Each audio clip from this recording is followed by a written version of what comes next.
Welcome to Godly Play today. Today, our storyteller is Bill, and he has a story for you. Hello, everyone. Today, our story is about the Samaritan woman at the well that Jesus meets. It has a lot of things for us to think about. And I'm going to start by opening up our sandbag, which I think most of you kids have. And when Jesus was traveling with his disciples, they often were traveling in areas that were desolate in a way, rocky, sandy, that sort of thing. So we'll smooth it out. And you can do this too at home if you get out your sandbag to tell stories. Jesus and his disciples are going to be traveling from Jerusalem. And you remember we had the temple in Jerusalem.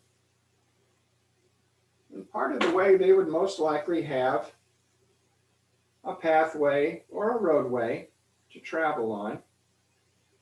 And they're traveling. Here are Jesus and his disciples traveling from Jerusalem to an area called Galilee. But in between Galilee and Jerusalem is a country called Samaria. And that is where we find Jesus today. He and his disciples have traveled for quite a while. They are tired and need a rest. And so they've stopped at a well.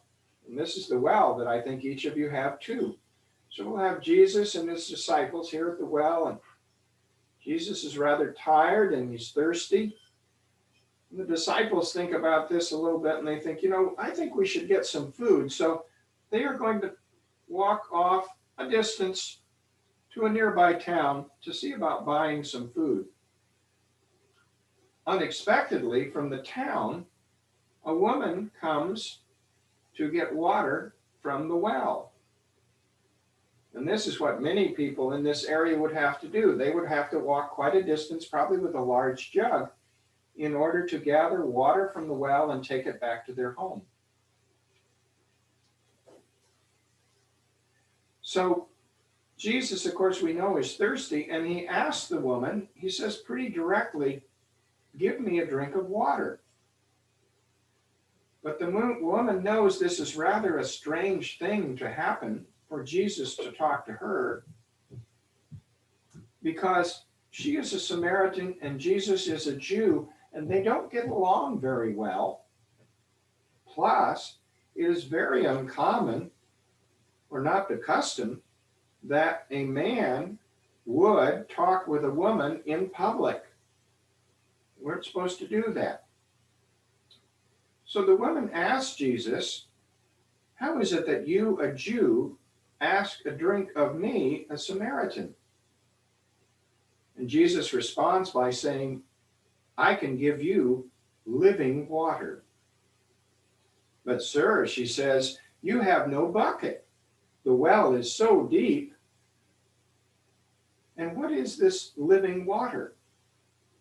Are you greater than our ancestor Jacob, who built this well?" And Jesus replies, "Everyone who drinks water from this well will still be thirsty. But the water that I bring you, the living water, you will thirst no more." "Sir," says the Samaritan woman, "give me this water so that I may never be thirsty or have to come and draw water and take it all the way back to my hometown." Jesus says, "Go and bring your husband." The woman answers, "I have no husband." "That's true," said Jesus. "You have broken your marriage." "Sir," she continued, "I see you are a prophet. Our people worship on this mountain, but you Jews think that everyone should worship in Jerusalem." "Woman," says Jesus, "the time is coming and is here when you will worship here and or in Jerusalem, or not worship. Rather, everyone will worship the Father in spirit and truth, for God is spirit." "I know the Messiah is coming," says the woman, "and when he comes, he will proclaim all things to us." And Jesus said, "I am he, the one who is speaking to you." Jesus' disciples return about this time from gathering and getting food, and seeing that Jesus is speaking with the Samaritan woman, they are shocked, but they say nothing.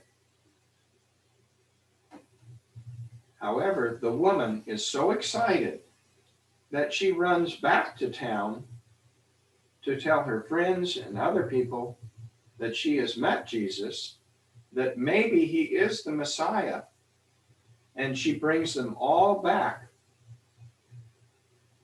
to visit and listen to Jesus' stories.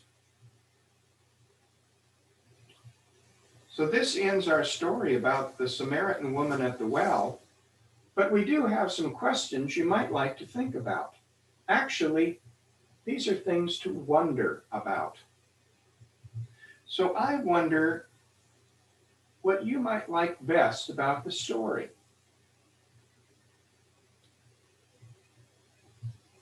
I wonder which part you think is most important.